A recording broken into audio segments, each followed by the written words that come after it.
On Monday, we will commemorate the men and women who died while serving and defending America. Memorial Day gives us the opportunity to honor those who paid the ultimate sacrifice, giving their lives to protect us and our freedoms. And joining me now is Archbishop Timothy Broglio from the Archdiocese for the Military Services. Your Excellency, thank you so much for coming on. We appreciate it. Very happy to be here with you. Thank you. And you know, one of the things I want to talk about is so often many people forget the real meaning of the holiday. You know, we have our barbecues, we kind of celebrate this unofficial start to summer, but oftentimes that meaning is lost. Can you talk about the real meaning and what we can do to really honor those who've lost their lives for us?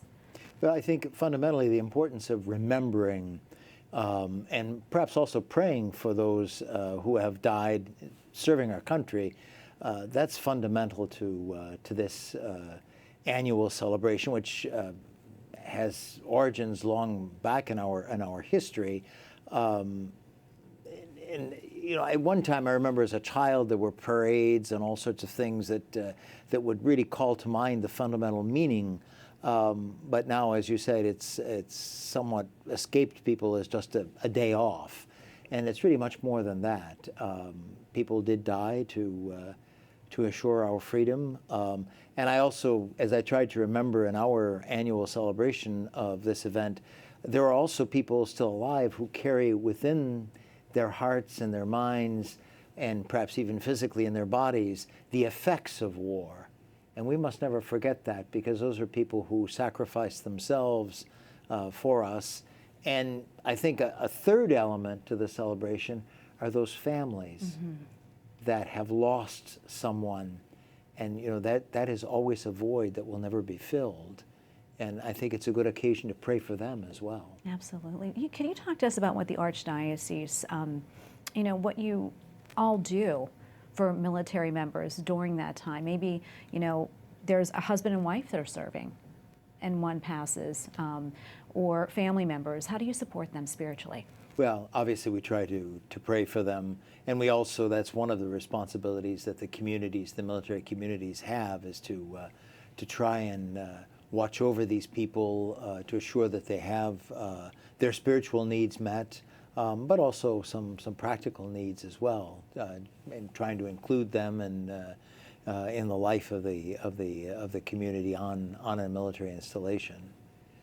And I also know last week was special Mass every year, the annual Memorial Mass. Tell us a little bit more about that.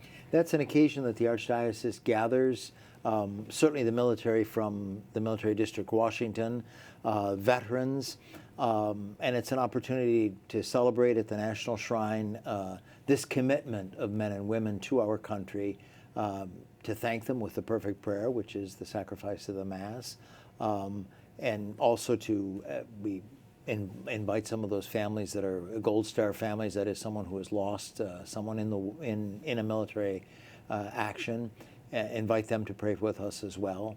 And it's also a way to honor this service. We, in a certain sense, we telescope Veterans Day and Memorial Day in this one annual celebration. In fact, we call it the Memorial Mass. And we also remember in a special way the priests who have died during the past year, who at one time or another had served in the military or had served in the VA hospitals. We're running out of time, but very quickly, you have a special collection. Tell us about that. Yes, every year around Veterans Day, there is a special collection for the financial support of the Archdiocese for the Military Services. It's taken up in dioceses throughout the United States, and it's an opportunity to support the work that we do both in the United States and, of course, also in our military communities outside of the United States as well. Yeah, it's so important. Your Excellency, thank you so much for coming on. We appreciate it. Pleasure to be here. Thank you.